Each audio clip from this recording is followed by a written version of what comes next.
So it's almost the end of 2021 and now we have started to see a little bit of better 5G phones like Moto G51, which doesn't compromise a lot when you compare to Moto 4G phones like Moto G40 Fusion. But then the obvious question is Moto G51 the best 5G phone under 15,000, or you can find a better 5G phone like Realme 8 5G? And most importantly, when we will get 5G in India? This is Prateek, you are already watching TechWiser, let's go. Now, both the phones have more or less the same content within the box. You get a case, charger, we'll get to the charger in a moment, USB-A cable, paperwork. But the Moto G51 doesn't come with a scratch guard, Realme 8 5G does. Now, it might not bother a lot of people, but I'm someone who personally uses a case and a tempered glass on their daily driver. Now, Moto G51 has Snapdragon 480 Plus, and you would be like, what? Snapdragon 4? Shouldn't it be Snapdragon 7 or something? Well, we'll get straight into the performance part because I'm really interested with the 480 Plus. Now, in the case of CPU throttling, both of them throttle to 93%, which is a really good score. So now you have seen both the phones throttle to 93%. But funny thing, off camera, I did the CPU throttling test twice and Moto G51 had no CPU throttling. Like, this is the first phone I've seen to have no CPU throttling. So I also did a Geekbench test to see how good is Snapdragon 480 Plus against Dimensity 700. And now if you see, the scores are close enough. But benchmarks are benchmarks. You don't buy a phone to run benchmarks. So I also did a video render test and both the phones were almost the same in terms of rendering the file. Interesting? Funny thing, while we were doing file render test on KineMaster on both the phones, the app straight up denied doing it due to performance issues. Also, Moto G51 has eUFS or UMCP storage, which is very new, like you would have heard for the first time. But it's easy. UMCP is almost like UFS 2.1, which you get in Realme 8 5G. So I did a 2GB file copy and paste test because most of you just copy movies here and there. I used the same file explorer, and if you can see, Moto G51 is the clear winner here. So that UMCP storage is performing as good as UFS 2.1 or a bit better in my testing. Now, these are not gaming phones, but people do game, so I played BGMI. I found the performance of Snapdragon 480 Plus to be good. Isn't this supposed to be my side? What the hell? I would be the worst BGMI player in the entire team. I think Manu should do the gameplay part. Say enemies down. Avenger, I'm an Avenger. Performance is what you would get in the 15,000 range. Snapdragon should have named the 480 Plus something like 725 or 735. Like 480 Plus sounds like a 10,000 processor, but it is a 15,000 processor. So performance in both of them is more or less the same. Realme 8 5G slightly better, but the real difference comes in cameras. I never thought I would say this, but Moto G51 has one of the best cameras under 15,000 or the best camera in budget 5G phones. Here, have a look. Let me take a photo of Manu.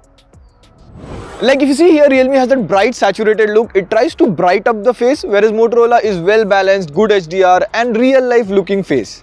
And I took a lot of photos. Realme always tries to make the photo bright, the face bright and saturated. Whereas I like the Motorola's good contrasty look, good HDR. It was inconsistent at times. Like here if you see, Manu's face is not focused in this photo, but this is quite expected with a camera phone under 15,000. If you want a good camera phone, you will have to at least spend 20 to 25,000. So both the Moto G51 and Realme 8 5G can shoot 1080p 30 fps from both the front as well as rear camera. However, the Moto one is more cropped. As you can see, I'm holding the phone at proper distance. But the Realme 8 is quite zoomed out, so that's good if you take videos of multiple people. Also, the Moto G51 lets you shoot videos from the wide angle camera as well as the macro camera, which is great for a camera phone under 15,000. And one interesting thing happened to me while I was in the metro shooting some camera samples for this video. The Realme phone was on low battery. And if you can see in this video, it straight away denied to take any photo. I was pressing the shutter button, but no photo was being taken. And there was no error message as well. So these little observation comes when you use the phone as a daily driver and not just read the specs. So if you like the effort, subscribe. We are really close to 600k. Help us reach 600k in 2021. Now, while I was shooting the video, I noticed sometimes to just take a selfie or photo, you click the volume button, right? But the volume button on Moto G51 are really high. So even that is hard to meet. And on the other hand, if you see Realme 8 5G, the volume rocker and power button are on the opposite side and even more towards the middle, not up like here like Moto G51 5G. This also makes Realme 8 5G handier, like easy to use and hold. And if you see, the weight also plays a factor. Realme 8 5G is around 188 grams, whereas Moto G51 is like 209 grams. So a healthy difference. But what's not different is the LCD screen. Both of them come with an IPS LCD panel. The Moto G51 has a 120Hz IPS LCD panel, whereas the Realme 8 5G has a 90Hz IPS LCD panel. But the point is, LCDs are hard to view under direct sunlight. So here I'm out, and if you see side by side, Realme 8 5G looks a bit brighter, but it's more or less the same nits. Now, the display quality of both the LCDs are quite good. Viewing angles are the same, good for a 15,000 phone. But surprisingly, Realme 8 5G doesn't have wideband L1. Let me know if you're an owner of Realme 8 5G and it is not only a problem with my unit, even you have wideband L3. Whereas Moto G51 has wideband L1.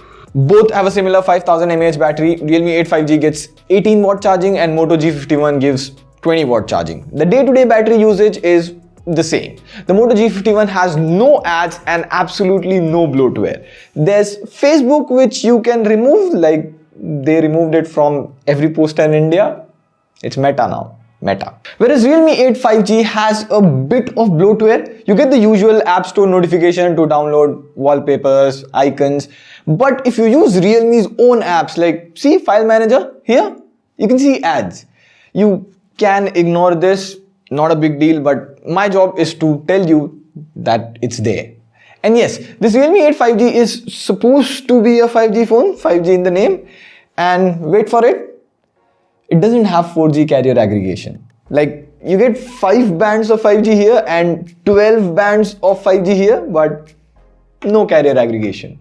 Anyways, Moto G51 has 3CA carrier aggregation. Here's a good video explaining 2CA, 3CA. Also, you get 4x4 MIMO on Moto G51. Now, basically, see, I have 2 hands, so I can take money from this hand and then pass it from the other hand.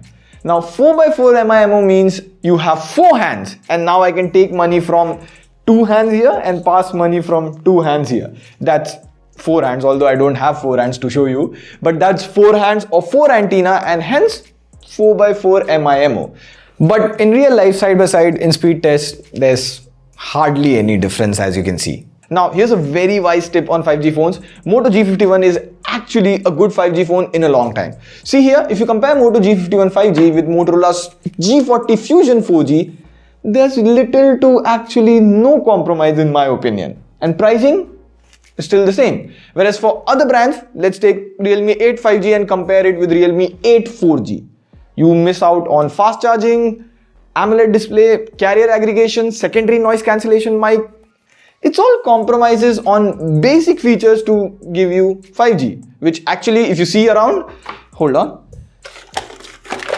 Where is it? Where is it? Oh, 5G doesn't exist. Now, I would say it would take 1 year to actually see a bit of 5G, and to get usable 5G at your doorstep, another 2 to 3 years. So 2024-ish is the timeline I'm going with, where you would actually do a 5G recharge on your phone and use it. The point is, Moto G51 is a really good 5G phone, but rest all in budget segments, you either buy a good phone or a 5G phone. Choose wisely, watch our videos. Here's a good video on cryptocurrency or what gadgets to buy and avoid under 500. Do check them out. On that note, this is Pradeep signing off. See you pretty soon.